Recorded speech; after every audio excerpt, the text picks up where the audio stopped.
Salut les compagnons, aujourd'hui j'aimerais parler des katas de code. Alors un kata c'est tout simplement un exercice qui va te permettre de t'entraîner. En général on va te donner un énoncé plutôt court, plutôt concis, qui va te permettre de définir un problème à résoudre. Le temps de résolution va se situer entre quelques dizaines de minutes et quelques heures pour les katas les plus longs si tu veux vraiment les terminer. Mais bon, on n'est pas toujours obligé de finir un kata.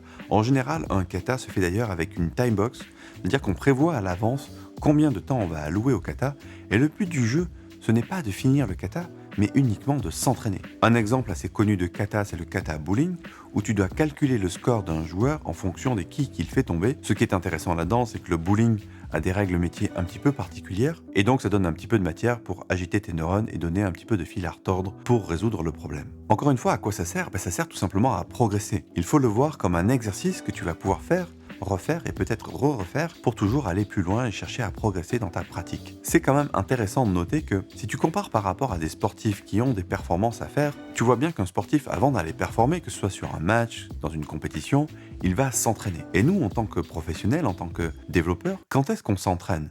Plutôt rarement en fait. Et je distingue encore ça de la formation pure où tu vas recevoir de la connaissance.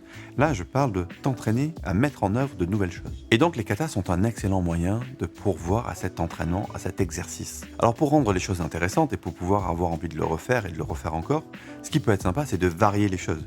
Tu peux varier les personnes avec qui tu fais ça, ou tu peux varier les contraintes dans lesquelles tu fais ça. Les personnes, ça peut être tout simplement de le faire avec un binôme ou dans un groupe, ou par exemple travailler en mob sur un kata précis. Imaginons que tu organises un petit événement dans ton entreprise, tu proposes à quelques développeurs de venir résoudre un sujet donné pour s'entraîner à une pratique particulière. Et c'est là tout l'intérêt du kata, c'est de te concentrer sur une pratique, sur une contrainte. Et c'est là que tu peux faire varier les contraintes. Par exemple, imaginons que tu as envie de t'entraîner à mettre en œuvre le principe de responsabilité unique. Eh bien, tu peux dire, voilà, sur ce kata, on va apporter une attention toute particulière sur la manière dont on va définir le contrat de nos classes, comment est-ce qu'on va architecturer nos classes en appliquant de manière la plus rigoureuse possible le principe de responsabilité unique. Le fait de mettre toute ton attention sur cette pratique à un moment donné dans un exercice, c'est ça qui va te permettre de progresser. Tu peux le faire sur le TDD, tu peux le faire aussi pour apprendre un nouveau langage. Moi, quand j'explore un nouveau langage, j'aime bien commencer par faire des katas tout simplement pour m'entraîner, m'approprier un petit peu comment fonctionne le langage. Le secret du kata et toute son utilité vient de la répétition. Dire que tu as fait un kata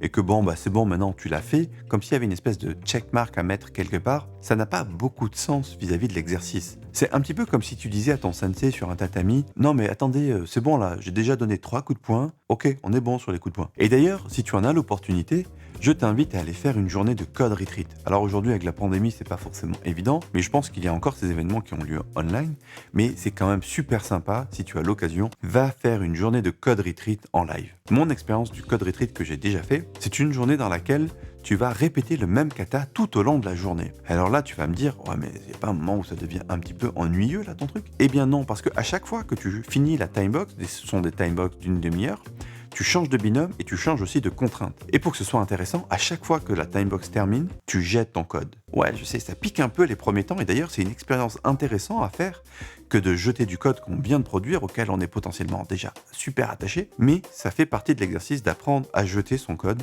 parce que tu vas partir d'une page blanche pour démarrer le nouvel exercice. Et dans le code retreat que j'ai fait, j'ai beau avoir fait entre 8 et 10 katas à peu près, je n'ai pas le sentiment d'avoir fait 2 fois le même. Et c'est ça qui est intéressant, c'est le fait de varier, que ce soit les contraintes ou les personnes avec lesquelles tu le fais, tu vas forcément apprendre plein de nouvelles choses. Alors à ce stade de la vidéo, si je t'ai convaincu que c'était un outil intéressant et que tu as envie d'explorer ça, eh bien je t'invite tout simplement à aller dans Google, taper kata de code, je pense que tu vas trouver plein de sources. D'ailleurs, si tu as de bonnes sources, partage-les en description pour les copains, pour la communauté. Autant il y a 20 ans, il n'y avait pas des masses de ressources, autant aujourd'hui, il y a pléthore de ressources et tu vas facilement pouvoir trouver de nouveaux exercices. Il y a notamment un truc que j'aime bien qui est le calendrier de l'avant du code où tu as du 1er décembre au 25 décembre toute une série de katas et pour accéder au suivant, il faut débloquer le précédent. Je trouve le principe assez sympa avec des challenges de difficulté progressive.